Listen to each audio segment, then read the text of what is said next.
Now it's my pleasure to introduce your esteemed moderator, a very experienced industry leader, Pat Mulloy with Senior Care.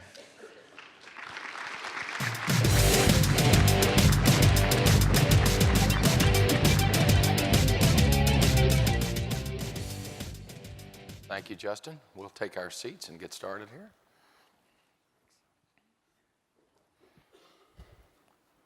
Thank you for calling me esteemed. I'm not sure what that means, Justin, but I appreciate it. Esteemed. I've been called worse, I assure you. So, oh, Lordy, we'll get comfortable here. Well, thank you all. I want to thank our panel members and Rick, Mary Beth, and Nathan, everyone that's worked hard to put on a great conference. I would echo what Justin said. It's I've been to a lot of these too for a lot of years, and I told last night we had a dinner with a group of folks, and you know the organization is doing great work when, frankly, you have to be at the conference. And by that I mean the advertisement I'll give for ALFA this morning is that a lot of these organizations, sometimes you feel like, well, I'll spend a day and a half, and you've come away with 1 or 2 nuggets of information. But this conference has been rich with information and rich with the sort of conversation and dialogue that, in my opinion, you have to engage in with your fellow competitors and your fellow operators, or frankly, you'll miss important stuff that's going on in the industry. So when it becomes essential to your work and to the building of your organization and your company that you attend these conferences, then you know the trade association is making a substantive difference in how we all perform the services for our residents every day. So again, I'm pleased that the conference has been this good. I'm pleased to be here with a group of friends this morning and leaders in our industry. I'd like to take a moment and introduce them by name to each of you and their names of their companies. Then I'm going to ask each of them to give you a quick thumbnail on what they do and what we would like, and where they provide their services. What we'd like to do in the next 45 minutes, it's about 8:35, and we'll talk probably till about 9:15, is have a conversation with these individuals about issues that we're seeing as the business and as the economy is coming back out of the recession. And we've got 6 or 7 bullet points that we'd like to try to get covered in a conversational tone with each of these folks. And then I'd like to take a few moments and answer any questions that any of you may have on any of the specifics that we've talked about, or anything else that you think is top of mind to you. I'm Pat Mulloy. I'm the President and CEO of Senior Care, and I'll come back to our company in just a moment. To my left is Brenda Bacon, who is the President and CEO of Brandywine Senior Living, a company that's headquartered in Mount Laurel, New Jersey. To her left is Tim Buchanan, who's the President and CEO of Legend Senior Living, which is headquartered in Wichita, Kansas. Sue Farrow was supposed to be with us this morning, and she woke up with an upset stomach, so I got an email from her a moment ago that she's feeling a little bit better, but she's not able to sit up here under these lights and participate. But Sue's an old friend, and she's the CEO of a California headquartered company that operates in several states. They headquarter out of Carlsbad, and it's Integral Senior Living. Todd Novaczyk is at the end. I skipped you, Marilyn. I'll come back to you. Todd Novaczyk is President and CEO of New Perspective Senior Living. He's headquartered in Minneapolis. And then Marilyn Duker is the President of Brightview Senior Living, which is headquartered in Baltimore. So, Brenda, let me turn to you on my left and just give us a thumbnail of Brandywine and sort of, I know you all have had a transaction announcement recently, what you do and sort of what your business is, please. Well, Brandywine is headquartered in New Jersey. We operate in 5 states. We have 19 communities, primarily assisted living, but we do have a small independent living component and a skilled nursing component. So we are in Connecticut, New York, New Jersey, Pennsylvania, and Delaware. And we did proudly do a transaction a little while ago, about 3 months ago. So we are looking forward to expanding further in the Northeast. Okay. Timothy? We operate Legend Senior Living, and we operate in 3 states, Kansas, Oklahoma, and Florida. We have 24 properties, capacity of just over 1,500. We have independent living, assisted living, and memory care, as well as a nursing home at one of our campuses. We have several properties in construction and development now. The last several years, we have built new product. We have an assisted living, memory care, and a skilled nursing home under construction now, as well as a couple of other assisted livings in development. Marilyn? Brightview Senior Living is headquartered in Baltimore, Maryland, and we have 22 communities, about 3,000 apartments. We're in 9 states, predominantly from Virginia to Massachusetts, and we're about 50% independent living and the other 50% assisted and Alzheimer's. We have grown primarily through new development. About 2/3 of our growth has come from new development and the other third from acquisitions. Okay, and Todd? We're New Perspective Senior Living. We're based in Minneapolis, Minnesota. We are just building our 12th community. It happens to be our 12th year in business, and that'll open in October of this fall. And we're a variety of independent assisted living and memory care. We operate in 4 states: Minnesota, Wisconsin, Illinois, and Iowa. And pleased to be here. And like you said, Pat, it's been a great conference. So, Good. Senior Care is our corporate name. We operate our communities under the name of Elmcroft Senior Living. We operate 51 independent assisted living and memory care communities, basically in a footprint from Pennsylvania, Ohio, down to Jacksonville, Florida. And then for reasons I won't go into this morning, we have 1,200 units in Southern California, so we go all the way to the western part of the U.S.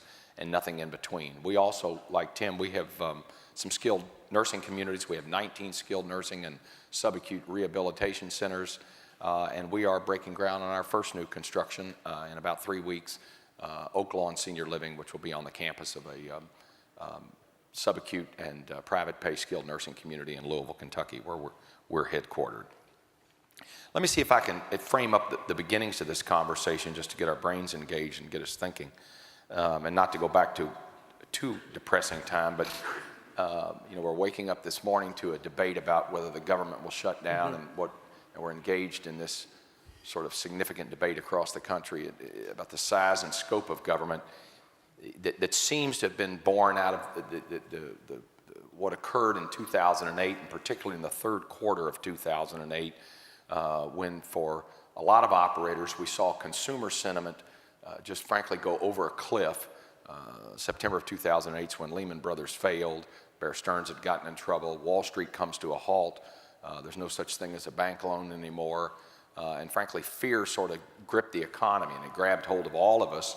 In the latter part of 2008, 2009, 2010, we went through an election cycle with a lot of fear, a lot of anger, a lot of conversation going back and forth. And in all of that, it impacted not only every business in America, but it also had a significant impact on our business. It impacted, we saw some companies lay employees off, and I'm talking about in our space, in the corporate sector. We saw pressure on wages. We saw pressure on benefits. We're still seeing pressure on benefits as we have this conversation across our country about what healthcare reform should look like and what should be the size and scope of employee benefits. We saw pressure on the top side, a lot of fear and conversation with families about how to make decisions about getting grandmother to move out of her home when they saw the need, but they were afraid because they couldn't move the sale of grandmother's home in San Diego County or wherever the family happened to be situated. So what I'd like to challenge these leaders with, I guess, to start the conversation off is, as we've weathered this, and we appear to have weathered this storm fairly well, we saw most significant compression, I think, in occupancies on the independent living side because families would have more options there if grandmother's need wasn't quite as significant. I heard John Moore at Atria commented on a panel about a year ago, which I thought was an interesting description of it, almost a rubber band effect in the latter part of 2008.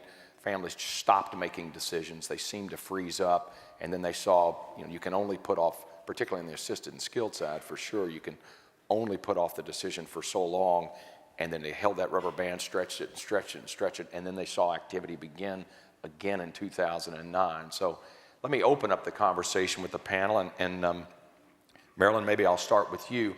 As we've all lived through this recessionary period, 08, 09, and 10, what was your experience in terms of the pricing and delivery of services in that time frame? What are you seeing now that's different, or are you seeing any different patterns? Yeah, we certainly moderated our rate increases over the last several years, but we were able to maintain really strong occupancies. And we are in very strong, high barrier to entry markets where there hadn't been a lot of overbuilding or excess supply in the years leading up to the recession. So we probably have been in the 3 to 4% range over the last several years, and we're starting to tick up in some submarkets this year. But our occupancies have really remained very strong. And we actually did not see a dip in independent living occupancies. Our average age on move-in went up from 81 to about 83. And we definitely are seeing somewhat higher frailty on move-in into independent living, but we actually opened 3 startup rental continuums that all had a significant independent living component, basically right at the start of the recession, which was maybe not great timing, but they actually have 2 of the 3 filled ahead of underwriting, and the other one is a little bit behind, but I don't really think it's a function of the recession so much, but we've been very pleased and have really maintained very strong occupancies. So, which I think is, if you look at our asset class compared to a lot of others, basically I think across the board, seniors has been able to both raise rates and experience less impact on occupancy. So, the main thing we did on rates though was in 2009 we revamped our levels of care, and we were able between 2009 and 2010. As a result of that, to see about a 40% year-over-year increase in our levels of care revenue. And we're still continuing to run at rate increases on that above our base rates. So we've been very pleased with that. Okay. Tim, Todd? Yeah, I was just going to echo that. We did added some additional levels of care. Again, as Pat was mentioning, the frailer guests that's coming into our communities, and so we adjusted some of the care levels, and it did significantly increase our revenues. One other interesting thing we did was gave our executive directors some option as to how much they wanted to raise rates in their communities as they went out and did their SWOT analysis, et cetera, and their due diligence. And it was interesting. They did a great job and chose well, and it just, I think, goes to show, giving them a little autonomy. They came back with some great decisions, and then they believed in it. They believed in those rate increases and were able to get their staffs to agree and believe in it, and we think that was a real plus for us in communicating why we were raising rates and what the guest was getting for it. So yeah, that was interesting. Pat, I'm just, sorry. No, that's all right. I'm just, after hearing the description of the years that we've lived through, I'm like many people, I'm just excited to be here and to have survived. You're glad to be still to have standing. survived all of that. It was worse than I actually thought it was. But, I know I gave myself indigestion sort of reliving all that but ugly stuff. It certainly has been some tumultuous years, but we actually opened properties during the recession period, even here in Florida. And we've been blessed to have in our assisted living portfolio really good occupancy through these last several years in the high 90s. Our rate, just the last year and the last couple of years, we've continued to modestly raise rates in our assisted living portfolio, including some of the startup properties that have continued to fill up on schedule. We've been pushing the rates on those as well. So I think the opportunity we've had is for expense management, and we've been able to, many of the vendors in the room should probably close your ears, but we've been able to achieve some benefits and cost savings through this period as we've been able to retract some of the cost models that we've been paying for things before the recession. The development opportunity has really been well for us as we've built new buildings and taken advantage of some of the lower construction costs that have been out in the marketplace. But we've actually seen just recently some increases in many of the material prices and labor prices in the construction business, and seeing some increase in the cost of the development. So it's some of the markets, many of the markets are coming back.